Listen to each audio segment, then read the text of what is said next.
আজকে আমাদের যে হজ ফ্লাইটটি যাচ্ছে, এই হজ ফ্লাইটটিতে প্রথম হজ ফ্লাইট যাচ্ছে এই হজে, এবং আপনারা সেই ফ্লাইটে যাবেন।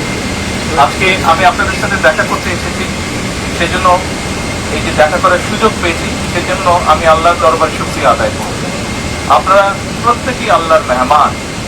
আমি দৃঢ়ভাবে বিশ্বাস করি আল্লাহর মেহমান যারা আপনারা আল্লাহর ঘরে যাওয়ার সুযোগ হয়েছে, আপনাদের তৌফিক হয়েছে, আপনারা যদি আল্লাহর দরবারে হাত তুলে কিছু চান, আল্লাহ ইনশাল্লাহ সেটি কবুল করবেন।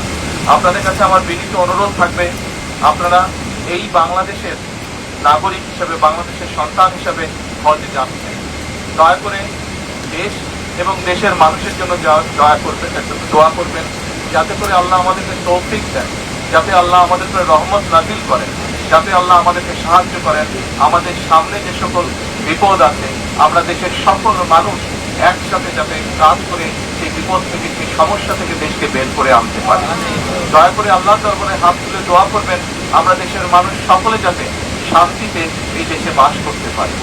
দয়া করে আল্লাহর কাছে দোয়া করবেন যে আমরা দেশের মানুষের জন্য এই সরকার যে কাজগুলো করতে চেষ্টা করছে, দেশের মানুষের বেকার সমস্যার সমাধান করার জন্য, দেশের মানুষের খাদ্য নিরাপত্তার জন্য, দেশের মানুষের শিক্ষার জন্য, দেশের মানুষের স্বাস্থ্যের জন্য, কর্মসংস্থান সহ আরো যে কাজগুলো আমরা করতে চাইছি, সেই কাজগুলো যাতে আমরা সম্পন্ন করতে পারি, তার জন্য যেন আল্লাহ আমাদেরকে তৌফিক দেন, আর সেই রহমত যাতে আল্লাহ আমাদেরকে দেন।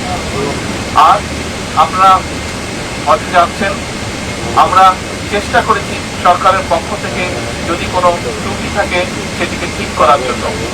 এই হজ ব্যবস্থা এই বছর যেটা হয়েছে, এটা অধিকাংশ কাজগুলোই আমরা সরকার গঠন করার আগেই সম্পূর্ণ মোটামুটিভাবে হয়ে গিয়েছিল। আমাদের খুব কিছু করার সুযোগ ছিল না, তারপরে আমরা যতটুকু করতে পেরেছি, আমরা কিছু ছোট কিছু কাজ করার সুযোগ ছিল, সেগুলো আমরা করার চেষ্টা করেছি। তার মধ্যে একটু একটা বড় কাজ আছে, আমরা চেষ্টা করছি 12,000 টাকা পর্যন্ত টিকিটের যে ভ্যালুটা আছে, 12,000 টাকা পর্যন্ত আমরা কমানোর চেষ্টা করছি। ইনশাল্লাহ আমাদের চেষ্টা থাকবে যে আগামী বছর আমরা যাতে আরো খরচটা কমাতে পারি, যাতে আগামী বছর হয়তো আপনাদের কাছ থেকেও কেউ যাবেন, আরো অনেক হাজ যাবেন, তাদেরকে যাতে আরো কম খরচে আমরা হজে পাঠানোর ব্যবস্থা করতে পারি। সেই তৌফিকও যাতে আল্লাহ আমাদেরকে দেন, সেই রহমতও যাতে দেন আল্লাহ, দয়া করে সেটির জন্য দোয়া করতে। আপনাদের কাছে আমরা দোয়া চাইলাম দেশের জন্য, দেশের মানুষের জন্য। আমি নিজেও আমার জন্য দোয়া চাইছি, যাতে আল্লাহ আমাকে যে দায়িত্ব দিয়েছেন, সেই দায়িত্ব যাতে আমি মানুষের প্রত্যাশা অনুযায়ী পূরণ করতে পারি। আমরা যদি দেশের মানুষের জন্য আল্লাহ দরবারে হাত তুলেন, ইনশাআল্লাহ আল্লাহ সেই দোয়া কবুল করবেন, কারণ আপনারা আল্লাহর মেহমান।